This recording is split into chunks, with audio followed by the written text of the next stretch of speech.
A lot of times I find that's not so much an issue as the desire that many of us have to be angry.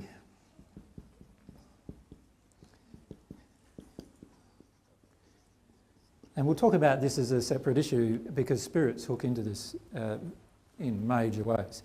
But many of us have a desire to be angry.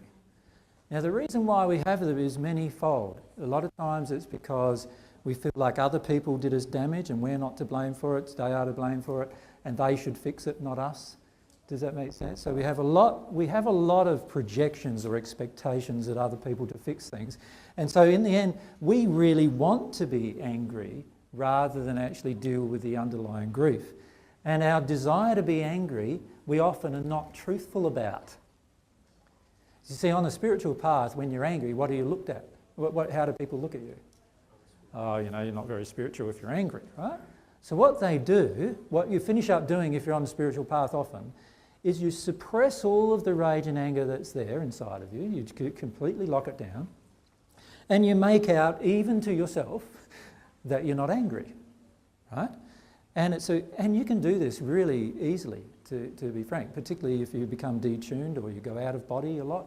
You can detune very much from your true emotional state. And so what I'm doing at that moment is I'm telling myself, no, I'm not angry, and I don't desire to be angry.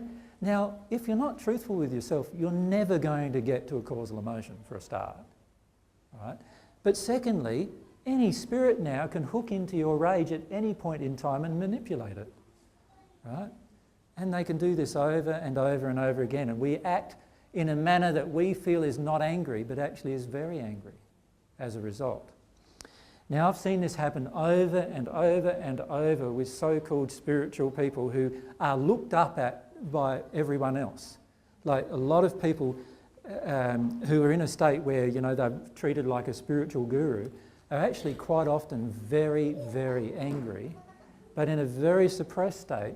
And they have relinquished all their desires, they say, including the desire to be angry. And the problem with it is that they're not speaking the truth. And whenever you're not speaking the truth to yourself, of course a lot of spirits are going to help you not speak the truth to yourself as well, and to others, and they'll just hook into that. I just don't want to answer questions just yet. So that is one area, the issue of anger, I want to deal with separately because it is a big issue with regard to spirits. But can you see how whenever we don't face the personal truth, if we don't face a personal truth, whatever that personal truth is, now we're able to be manipulated.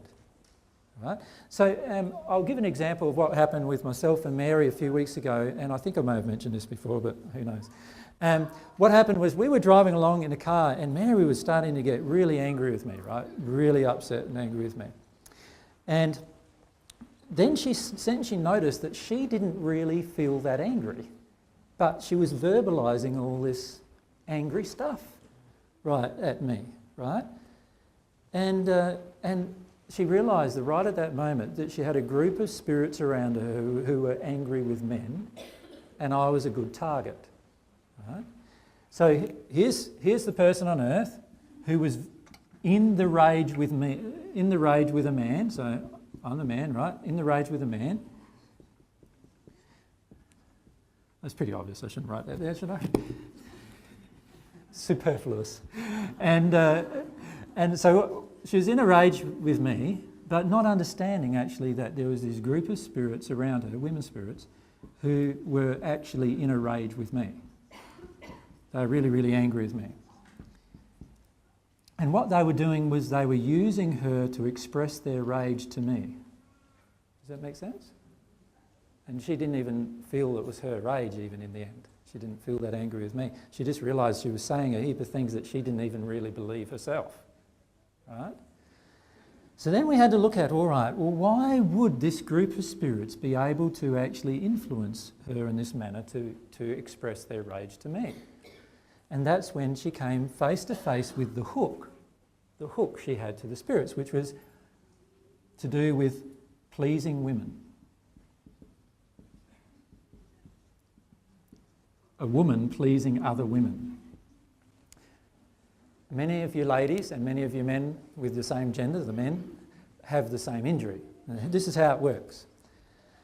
When I please the women in the audience, and I'm a woman, now all of those women can connect to me, and they can project all of these loving emotions at me, and they are in agreement with me, and I feel really, really good because they are in agreement with me. If I'm a woman and I then disagree with that group of women, now not only is there emotion triggered of what the disagreement's about, but also there's a second emotion triggered, and that is we're not women sticking together. We're not women all having the same viewpoint towards men. We're not loyal to each other. So there's this emotion of disloyalty towards the gender. Does that make sense? Now, many men have the same thing, of course, where a group of men will get together, and if one man says, oh, I don't feel that way about my wife, then he's like hammered because he's now disloyal to the gender. Now, when we feel a feeling that we've got to maintain loyalty to our gender, we're actually now allowing the whole of that gender in the spirit world to manipulate us in any which way they can. Right? And that includes if they're angry with a man, and I'm not really angry with a man, but they are, their influence can, by my wanting to please the women, I can then be influenced through that process. So can you see how if we see the truth of what the hook is, we can start seeing what's going on. In reality, the emotion that Mary wasn't dealing with at the problem was her desire to please women, even if they were being unloving. Can you see that? So while she's expressing all this anger to me, to the man, it may appear that the problem is that she's angry with men. But actually that's not the problem. The problem is that she's unwilling to deal with the emotion, or she was unwilling at that moment, to deal with the emotion of why she needed to please the women. Does that make sense? And this is where it's very difficult sometimes when we're in this interaction spiritually, is because often we think, oh, I'm angry with women, I'm angry with men, so I must have all of these spirits around me who are angry with men. Well, while that is true, because that is our law of attraction, we're not understanding what our hook is into those spirits influencing us. And our hook is often totally different to the actual emotion we're expressing at the time. Do you get that? The hook is totally different than the emotion at the time. Monica, you want to comment? If we use a mic, yeah. Just wondering, how on earth do you work that out then without, because I tend to overanalyze things anyway. How do you get to that space if you really want to stay with the emotion or like get into it without getting too intellectual about it? How do you actually deal with the emotion? Yeah. Well, no, how do you work out what the hook is? All right. Because I thought it was whatever emotion you were avoiding that they would hook into. So that's what I've been concentrating on. And well, it was an emotion Mary was avoiding, which was the emotion to please women. Does that make sense? She was avoiding that emotion. Yeah. And because of that emotion, these women, she wanted to please these women, and that meant even doing what they felt she should do. But did she think it was to do with the anger one, though? That's what I'm saying, because I tend to lump all the angry women ones in the we're all angry at men basket. And I'm just wondering then, so how do you take it a level further and work out what the hook is? Well, what I do myself is I go firstly, well, I'm angry, so I'm out of harmony. So I'm angry, so I'm out of harmony with love and truth. That's the first thing. And this is probably the next subject that I want to discuss with you. If I'm angry, I'm out of harmony with love and truth. Simple as that. Now, if I allow myself to speak out all this anger and rage at a person, I am very much out of harmony with love and truth at that moment, right? And I am going to open myself up to spirits speaking their anger and everything as well through me. Does that make sense? So at some point I've got to take stock and say, hang on a sec, I'm angry with men myself, not them, myself. I'm angry with men. That is part of the issue, right? But then I've also got to ask just one question in addition to that, and that is, why am I willing to express the rage and anger of a spirit towards these men? In other words, why am I willing to do what I'm told by people who are in worse condition than myself? That's really what the question we've got to ask ourselves. You see this happening in a group all the time. where, you know, you're all sitting around for dinner. You're all sitting around for dinner, and all of a sudden one person comes in who's in a really angry place or whatever. Can you feel the mood of everyone? Like, the mood, you don't have to say a word, the mood just goes, whoa, like everyone's now afraid of triggering that person's rage. Can you see that? So what is that person really doing? They are controlling you with their rage without saying a word. That's what they're doing. They're controlling every statement now that comes out of your mouth. Now, we had this happen in our trip over to New Zealand. We were sitting down at Karen's place, and we were in a group. This was after the group had finished. This is Karen. Karen, can you just stand up, Karen, so they know who you're talking about? That's all right. That's Karen. And Karen's got this lovely place in New Zealand, and we were staying there for a little while at her invitation. And what happened is we had a group there, and then the group finished, and most of the people went home, and a couple stayed overnight and then left the next day. And then that night, myself and a few others who were left were talking about some spiritual matters, and all of a sudden one of Karen's friends comes, who was invited to come the day before. But she didn't come the day before. She came actually when she thought she could avoid me the most, which was, she thought I'd be gone by then, right? So she came hoping that I wouldn't still be there, right? So that's the emotion I get from her the minute she sees me. Like, she sees me and goes, the feeling in her is just like, oh no, like, I was hoping that he'd be gone by now. Like, so that was the feeling in her. Because of that, she felt quite a lot of anger that I hadn't gone, that I was still there. And she walks in and sits down to a meal that had been prepared for her. Now, at that moment, everyone sitting at the table felt an emotion from her, right? She didn't say anything. Everyone said hello, she said hello, you know, all the polite stuff goes on, right? And she didn't say anything, but everyone felt an emotion from her. And the reactions of each person sitting there were very different to that emotion. Mary was sitting next to me, and her reaction was, AJ's now got to stop talking about anything. And it wasn't towards the person that came to visit, it was towards me. Like, so in other words, Mary's feeling was, I don't want you talking about any spiritual things in front of this woman. So that was Mary's emotion. Now, straight away, what had happened in that moment is Mary's condition was lowered to the person with. So in other words, she was allowing the person in the resistive condition to dominate her life more than her desire to actually talk about spiritual matters. Does that make sense? And then a few of the others went quiet for a little while, like, you know, just went quiet. What do we do now? Like, you know how you have that feeling? This person's not going to like what we're talking about.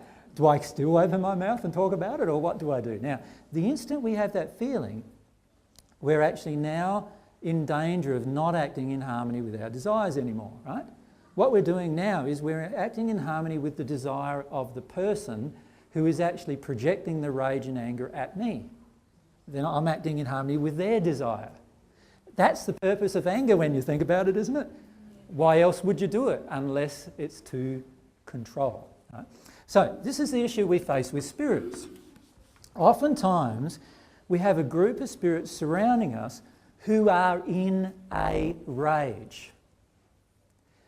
But they're very nice to us as long as we toe the line, just like a person on earth would be.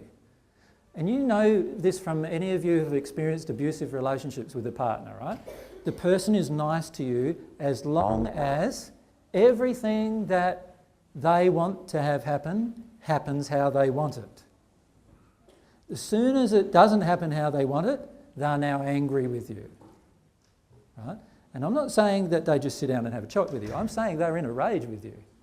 They'll say all these nasty things at you and everything, right? Project it. And the reason why is because these people are with you to control you. That's the whole purpose. Why would you be with a person on earth unless it's to control them? What's the point of a spirit being with you unless it's to actually get something out of it? Unless they're a person who loves you and just wants to help you in any way. Now, many of these spirits actually believe they're helping. So that group of spirits who were with Mary believed that they are helping Mary. Right? Mary's had a pretty hard history with regard to men. And when I say a pretty hard history, if I describe some of the events from the first century, most of you ladies would be absolutely horrified about what happened to her, right? So she's had some very, very difficult events from the first century about men. Now that emotion inside of her connects her to these other spirits who have also had very, very similar events and history with men. Does that make sense? So that's a connection. But on top of that, Mary has had this other emotion from the first century about women. Many women in the first century treated Mary terribly. They treated her like she was the whore, the prostitute, and all those kind of things, and they treated her very badly. Often it was the women who actually treated her worse than the men in terms of their projections, in terms of talking to her, trying to shame her, and all of those other things, right? So of course there's going to be an emotion there of wanting to please the women, wanting to make the women feel good so that she doesn't get these projections. And these women were just hooking into that emotionally. Now what that means is then that they could then express their rage through the process at the man. Now, if I'm in a state where I can feel my anger rise inside of me, but I realise I'm out of harmony with love when I have this anger. So I've now got to own this anger and just go away and not express it at somebody. Because the moment I express it at somebody, I am now hooking into the entire process of what the spirits also want. Can you see? If every time I felt this anger rise inside of me towards men, for example, I decided I wasn't going to express it at a man, but instead I was going to get a punching bag and bang, bang, bang and own the emotion of anger inside of me. Can you see that takes away the power of the spirits who are influencing you? Can you see that? Straight away, they're going, no, don't do that, don't do that. I want you to be angry at the man, you know, not at the bag, or owning it within yourself, you see? And this is why many of us, when we're angry, we don't want to go away and own it. We want to stay where we are and project it as heavily as we can at the person who we're projecting it at, right? That's what we want. And the reason why we want to do that is because it feels inside of us that it gives us a voice for it, but in reality it's one of the most damaging things we can do, and it's also one of the things that spirits hook into the most. Because if you can either choose to work along with these spirits or to act out of harmony with them. It's up to you. That's a choice that's inside of you. My suggestion is never act in harmony with what a spirit wants you to do. Right? Now, how do I know what a spirit wants me to do? Well, any spirit, obviously, who wants me to do something that's good is okay to act in harmony with, obviously. But how do I know when it's not that kind of a spirit? Quite easily, really. If I'm in a rage or in anger, then I know straight away. I'm pulling in straight away lots of different spirits who are going to be way out of harmony with love in that place. I know that straight away. Anything I do from that moment on, justified or not, is out of harmony with love. Everything I do from that moment on is out of harmony with love. Right? If I don't allow these spirits to have a voice for their anger, then straight away, and I don't mean by me not owning it, I mean by me going and privately feeling the rage instead of publicly or with a person doing it, that's owning it for myself. If I publicly express it or express it towards a person, now I am not in a place where I'm anger at all, and I'm now in a place where I'm actually very under the control of any person in the spirit world who wants to express that anger through me. That makes sense to you? So when I'm in this space, I now give them a voice. So now a lot of what's coming out of me is not even mine. Right? And you've all been in this place at some point where you said a bunch of things to somebody in a rage and then go, whoa, where did that come from? Yeah, where did it come from? It came from a group of spirits with you who wanted to express all those things to that person because they have all those emotions.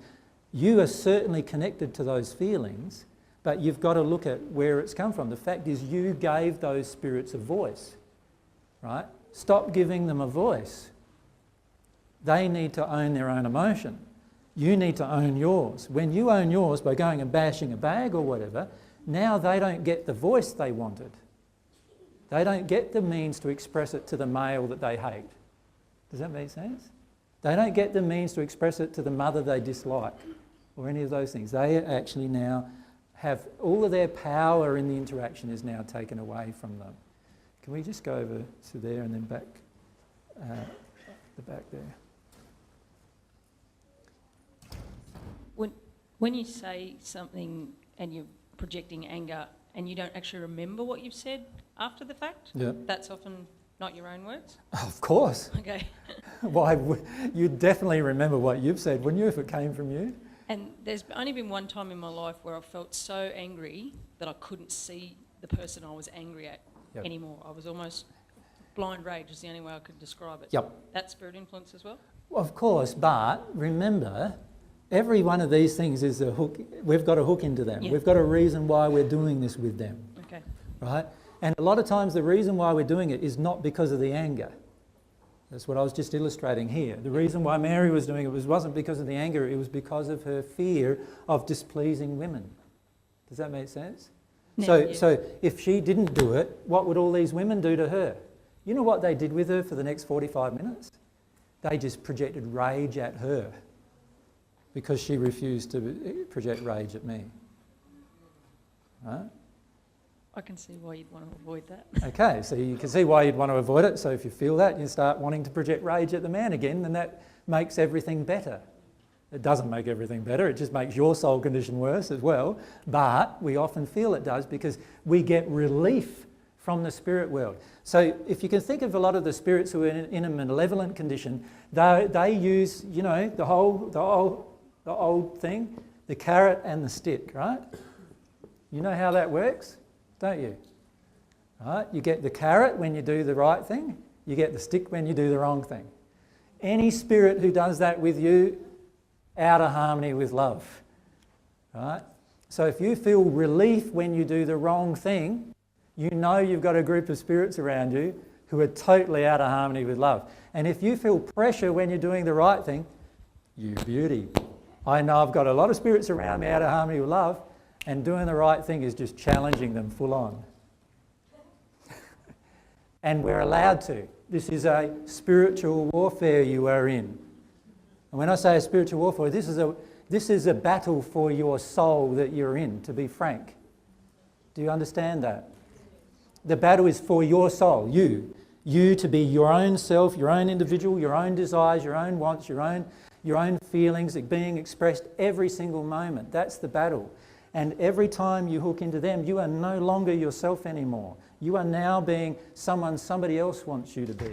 That is now out of harmony with love and truth of yourself for a start, but straight away you've lost the battle.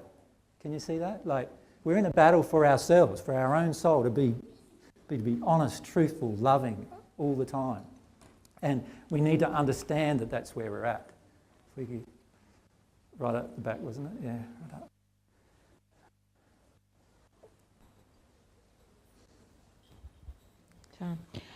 Two questions. If I'm bashing the punching bag and screaming and still thinking of the person that I've just been standing in front of, I'm still hooking in and the spirits can still hook into me. Exactly. Okay, so I've got to just really try and blank off and just come from myself. I've got to own the rage that's within me towards man, toward my childhood rage. Okay.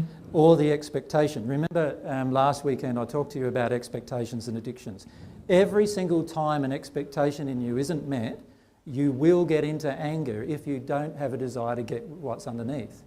Does that make sense? So if I have an expectation of another person, so let's say at the moment I've got an expectation of Sven, right? Sven's the camera man just there. So I got an expectation of him. I'm going to get angry every time he doesn't meet my expectation. Right? Now, I've got to see that what's actually causing my rage isn't some childhood thing about men, a childhood rage about men. It's actually because I want to control men. I want to get a man to do what I want. And that probably came from my child, where I was either got nothing that I wanted or everything I wanted, one of the two, which is both as damaging as each other, right? And what happened was I've grown up now to think that my way of getting what I want out of a man is just to get angry with him. Once I'm angry with him, now he'll either do what I want or I get rid of him out of my life. Right? So if I concentrate on it and say, God, help me to own this and get into the causal underneath it, Yeah, so then that'll keep me in there and not projecting it out. So own the rage, and really own the rage without, you'll feel a difference when you do it. When you're projecting at another, you're not owning the rage, right? You're not feeling the rage pass through you, you're feeling the rage pass out of you and into the other person, and you like it. We like it, that's why we do it, right? So here I am, I'm in a rage. Right? I'm not so sure there's no one this one either. I'm in a rage, let's say, at a person, so I'm in a rage at this person. I want to be. I'm not owning the fact that I want to be, right?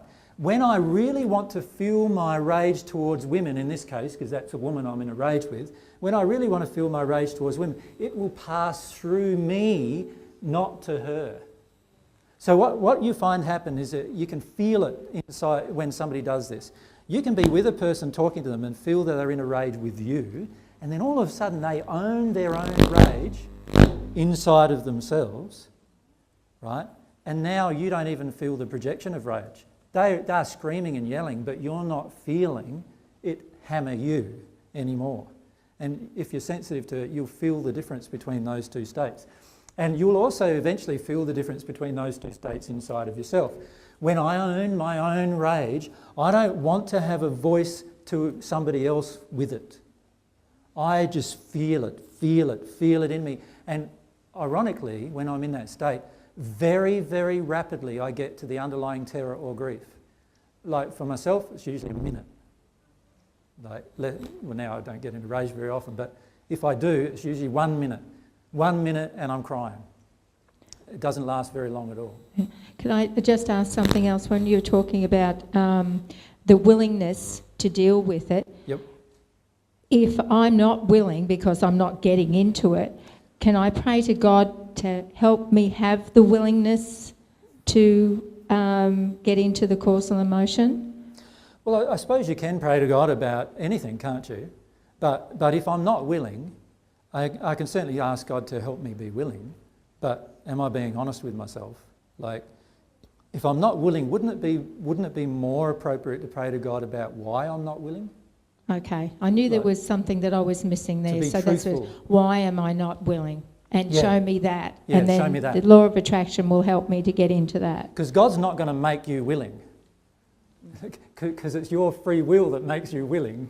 God's not going to make you willing. Yeah. What God's going to do is expose to you the reasons why you're not willing.